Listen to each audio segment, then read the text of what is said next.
Come to me, all you who labor and are burdened, and I will give you rest, says the Lord.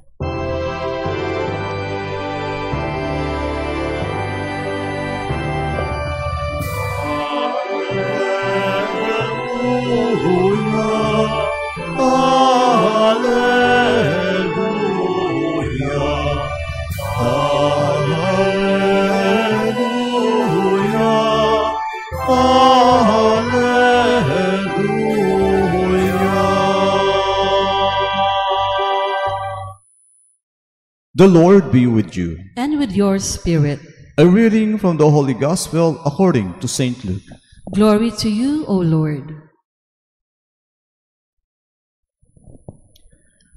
One of those at table with Jesus said to him, "Blessed is the one who will dine in the kingdom of God."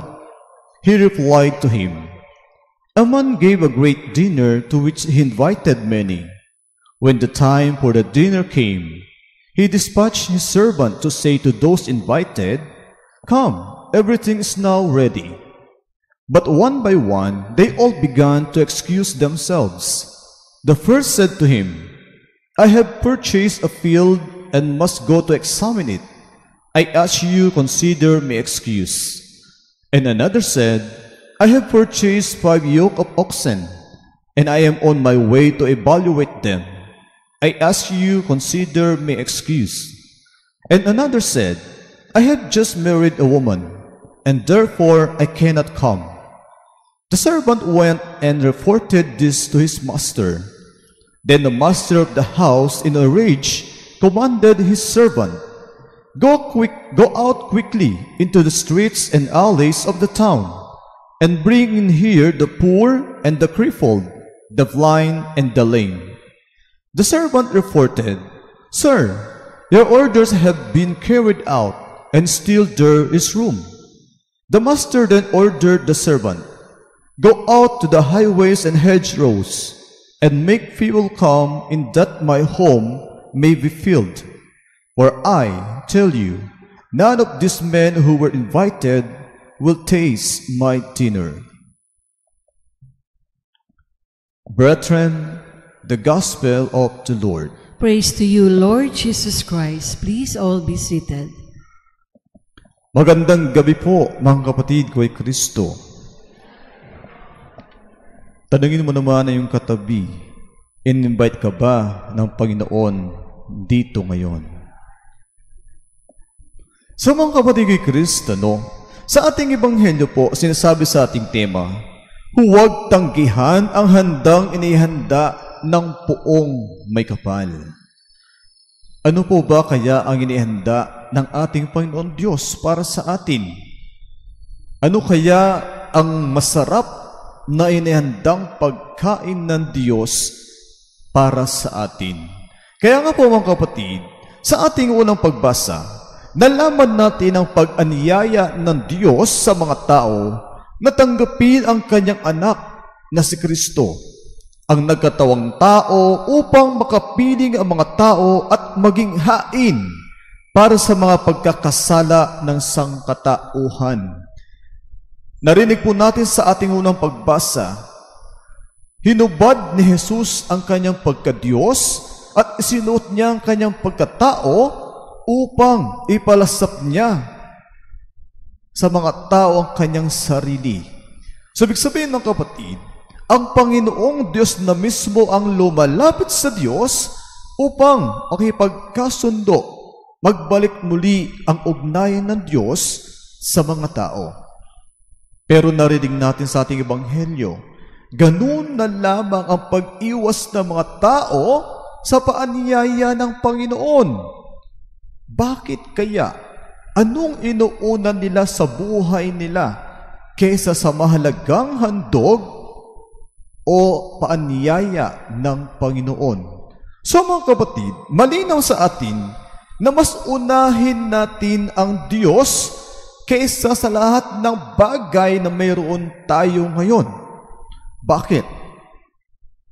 Bakit dapat nating unahin ang Diyos? Sapagkat ang Diyos, kapag yan ay nawala na sa atin, ano sinabi sa last part ng ating pagbasa? I tell you, none of these men who were invited will not taste my dinner. Hindi niya raw matitikman ang pinakamahalagang handog ng Panginoon.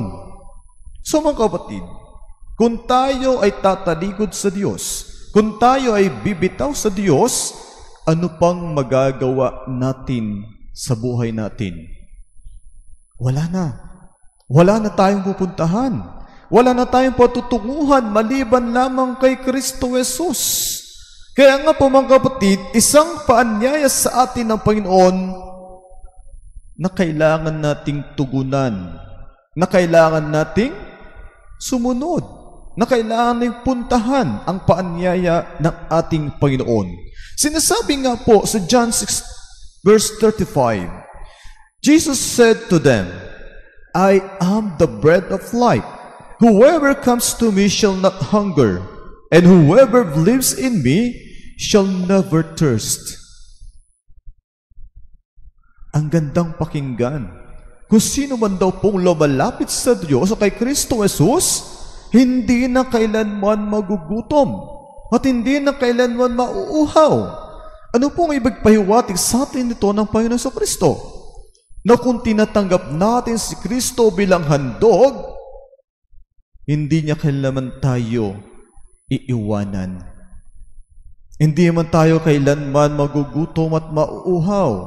Kung tinatanggap natin si Kristo at magiging priority natin siya sa buhay natin.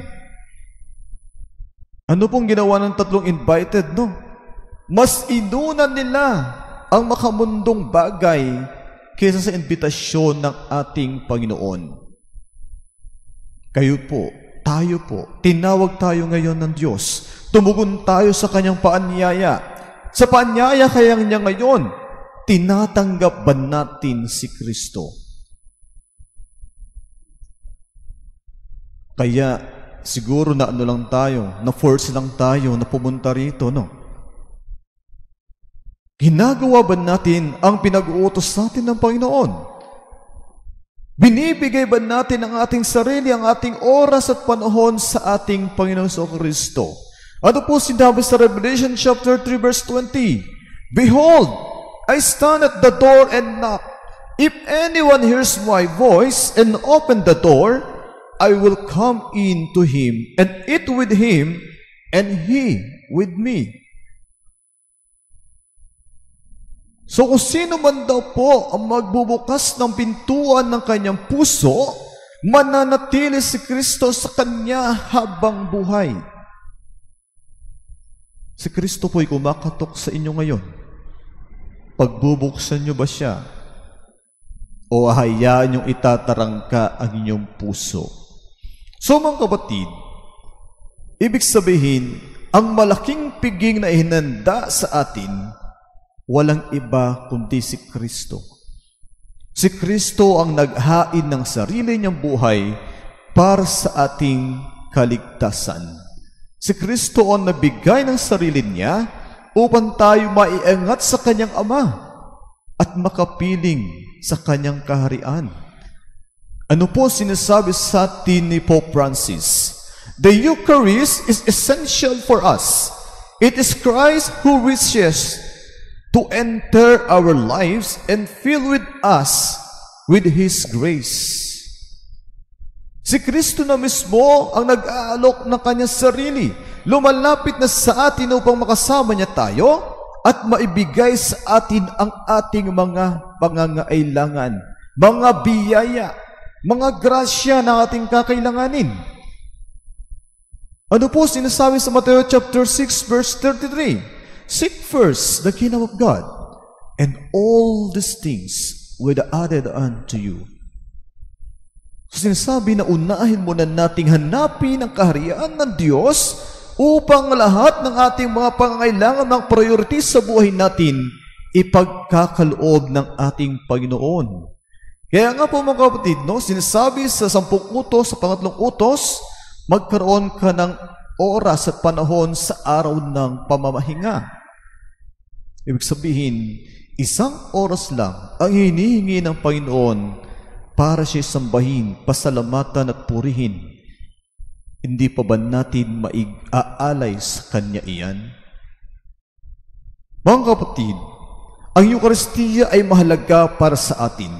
Si Kristo ang nagnanais na pumasok sa ating buhay at punuin tayo ng Kanyang mga biyaya. Magandang sa ating buhay na si Kristo na mismo ang lumalapit. Di ba natin siya tatanggapin? Di ba natin siya pagbubuksan sa ating buhay? Kaya mga kapatid, ang paanyaya ng Panginoon sa atin na kailangan tanggapin natin. Sapagkat iyon ay isang oportunidad para sa atin. Sabi nga po, grab the opportunity. Kung inanyayahan ka sa isang malaking piging, ibig sabihin, ikaw ay special. Merong kang kahulugan sa buhay na nag-anyaya sa iyo. Kaya huwag nating tagihan ang paanyaya ng ating Panginoon. Kaya nga po ako, tinawag kong padrigal. Ano ibig sabihin ng padrigal? Padring gala. Kahit sino, pinupuntahan basta't mayroong oras.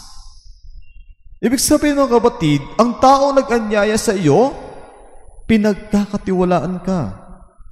Nakita sa iyo na ikaw ay mabuti. Nakita sa iyo na ikaw ay mabait.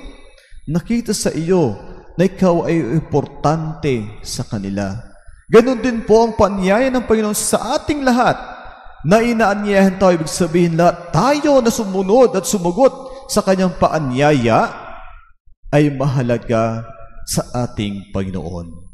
So huwag po nating talikuran ng Diyos. Huwag po nating i-ignore ang kanyang paanyaya sa atin.